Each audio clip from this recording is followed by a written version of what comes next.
Ikinagulat ng audience ang duo performance ng Queen of Pop na si Madonna kasama si Sabrina Carpenter sa Coachella Weekend 2. Samantala, tinuturing na Pinoy Pride ang nation's girl group na BINI matapos mag-perform sa nasabing international festival. Narito ang ulat.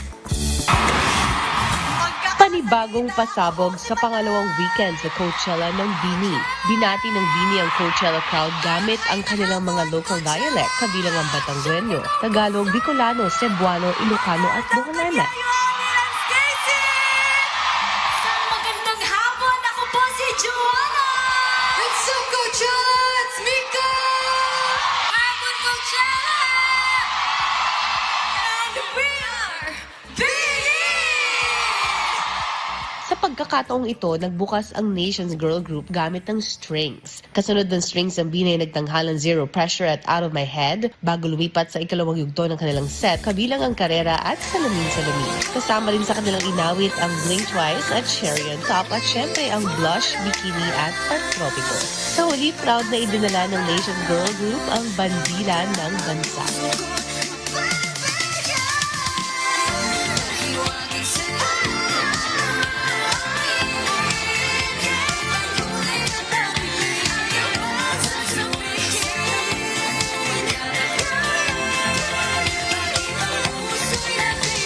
Tinapos ng grupo ang kanilang Coachella Weekend 2, dala ang Philippine flag at isinigaw ni Joanna ang mabuhay ang musikang Pilipino.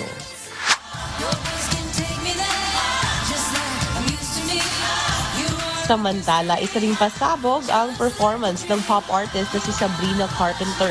Dahil sa kanyang set sa Weekend 2 ng Coachella nitong nakaraang Biyernes ng gabi, nilabas niya ang pop icon na si Madonna na talaga namang nagpagulat sa mga manonood. Ang dalawang pop superstars ay itinanghalang Vogue, Like a Prayer at ang isang bagong track. Pumasok sa entablado ang Queen of Pop habang kinakanta ng Grammy winner ang Juno.